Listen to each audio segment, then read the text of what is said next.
Friend नमस्कार दोस्तों, मैं हूं आरबी स्ट्री वाईफाई। आज फिर मैं आपके सामने भारतीय संविधान का भाग 2 जिसकी श्रृंखला 1500 प्रश्नों की महत्वपूर्ण है को लेकर आज आपके सामने आ चुका हूं। दोस्तों, आपको जीके से संबंधित सभी टॉपिक से वीडियो आगे मिलते रहेंगे। दोस्तों, जिन लोगों ने अभी इस चैनल को पहली बार देख रहे हो, चैनल को सब्सक्राइब कर लें तथा बगल में लगी बेल आइकन को दबा लें ताकि हमारी आने वाली हर वीडियो आप तक आसानी से पहुंच सके। दोस्तों, तो 1500 प्रश्नों की श्रृंखला की शुरुआत आज हम करते हैं, जिसका पहला प्रश्न है, यदि भारत का राष्ट्रपति त्यागपत्र देना चाहे तो वह किसे अपना त्यागपत्र लिखेगा? किसको लिखेगा? प्रधानमंत्री को, उपराष्ट्रपति को, भारत के मुख्य न्यायाधीश को या फिर संसद को? तो इसमें जो राष्ट्रपति अगर त्यागपत्र देगा तो वो उपराष्ट्रपति को देगा। दोस्तों, जो इसका राइट आंसर है कौन सा? उपराष्ट्रपति को देगा। अगला प्रश्न देखते हैं, विधानसभा तथा विधान परिषद को संयुक्त अधिवेशन की अध्यक्षता कौन करता है? तो जो अधिवेशन होता है संयुक्त अधिवेशन, उसकी जो अध्यक्षता करेगा वो कौन करेगा? इनमें से राज्यपाल करेगा, मुख्यमंत्री करेगा या फिर विधानसभा अध्यक्ष करेगा या इनमें से कोई नहीं करेगा? तो ना ही राज्यपाल करता है और ना ही मुख्यमंत्री करता है। तो इसका दोस्तों जो राइट आंसर है, तो इनमें से कोई नहीं, तो जो करता है वो कोई नहीं इनमें से करेगा। अगला देखते हैं, एक विशेष दिन पर लोकसभा में अधिकतम कितने तारांकित प्रश्न पूछे जा सकते हैं? जो लोकसभा में प्रश्न पूछे जाने की जो लिमिट है वो कितनी है? कितने प्रश्न पूछे जा सकते हैं? तो इसमें जो हैं 15 हैं प्रश्न, या फिर 20 हैं, या 25 हैं, या फिर बहुत सारे मतलब असीमित हैं। तो कितने प्रश्न पूछे जा सकते हैं? यार लो गलत। हाँ दोस्तों, तो इसमें से जो राइट आंसर है वो आपका आंसर बी राइट है। कौन सा राइट आंसर है? B answer. अगला देखते हैं, भारतीय संविधान के किस अनुच्छेद के अंतर्गत राज्यसभा नई अखिल भारतीय प्रशासनिक सेवाओं की रचना प्रस्तावित कर सकती है? तो इनमें से किस अनुच्छेद के अंतर्गत जो भारतीय प्रशासनिक सेवाएं हैं उसकी जो रचना है, उसका जो प्रारूप है, उसको प्रस्तुत कर सकती है या प्रस्तावित कर सकती है? तो अनुच्छेद 311, अनुच्छेद 312, अनुच्छेद 365 या अनुच्छेद 349। तो इसका जो राइट आंसर है दोस्तों आपका कौन सा है? अनुच्छेद 312 में ये प्रशासनिक सेवाओं की रचना को प्रस्तावित किया जा सकता है। अगला प्रश्न क्या है, पंचायती राज जो व्यवस्था थी वो प्रथम परिवर्तित किया गया था। ये बताना है कि इनमें से किस राज्य में परिवर्तित का मतलब ये है कि सर्वप्रथम जो ये व्यवस्था पंचायती राज व्यवस्था थी किस राज्य में लागू की गई थी? तो इनमें से आंध्र प्रदेश में लागू की गई थी, उत्तर प्रदेश में लागू की गई थी, हिमाचल प्रदेश में लागू की गई थी या फिर राजस्थान में लागू की गई थी? तो सर्वप्रथम दोस्तों जो पंचायती राज व्यवस्था है वो राजस्थान में लागू की गई थी, जिसका जो राइट आंसर है वो कौन सा है? राजस्थान में। अगला प्रश्न क्या है, पंचायती राज का प्रधान लक्ष्य है? जो पंचायती राज व्यवस्था राजस्थान से लागू की गई थी, तो इनमें से जो इसका प्रमुख लक्ष्य था कौन सा था? ग्रामवासियों के बीच प्रतिद्वंदिता को बढ़ाना था, चुनाव में लड़ने के लिए ग्रामवासियों को प्रशिक्षण देना था, ग्रामवासियों में शक्ति का विकेंद्रीकरण करना था, या इनमें से कोई नहीं? तो इसका जो राइट आंसर है वो कौन सा होगा? जी हाँ दोस्तों, तो इसका जो राइट आंसर है वो सी है, ग्रामवासियों में शक्ति का विकेंद्रीकरण करना। अगला प्रश्न क्या है, 86वें संविधान संशोधन अधिनियम 2002 का मुख्य विषय क्या है?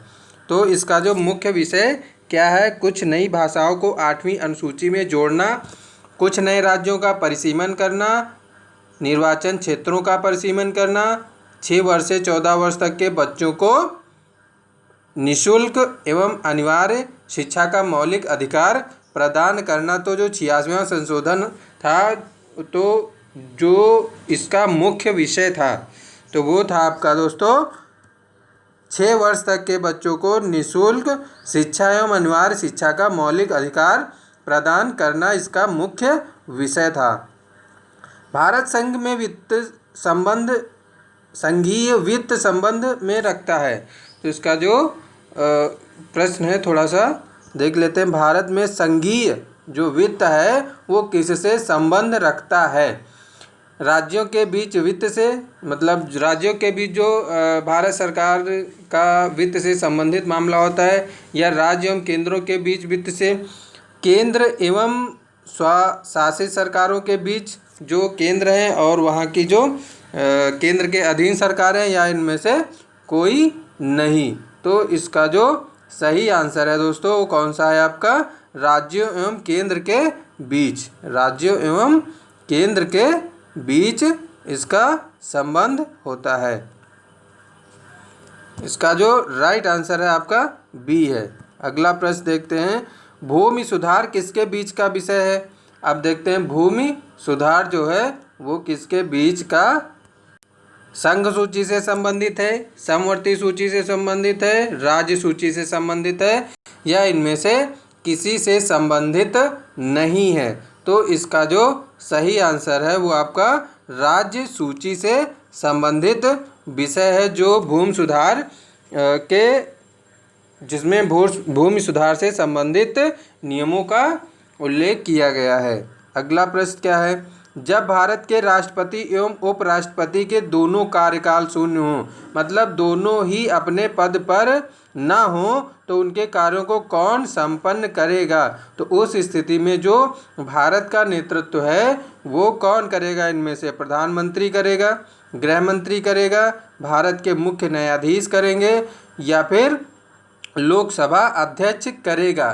तो इसमें से जो भारत का नेतृत्व करेगा, कार्यों को संपन्न करेगा, वो करेंगे आपके जो हमारे सुप्रीम कोर्ट के जो मुख्य न्यायाधीश, मतलब भारत के मुख्य न्यायाधीश हैं, वो उसका नेतृत्व करेंगे। अगला प्रश्न क्या है? लोकसभा द्वारा पारित कोई धन विधेयक कितने समय तक के लिए राज्यसभा द्वारा लंबित रखा जा सकता है?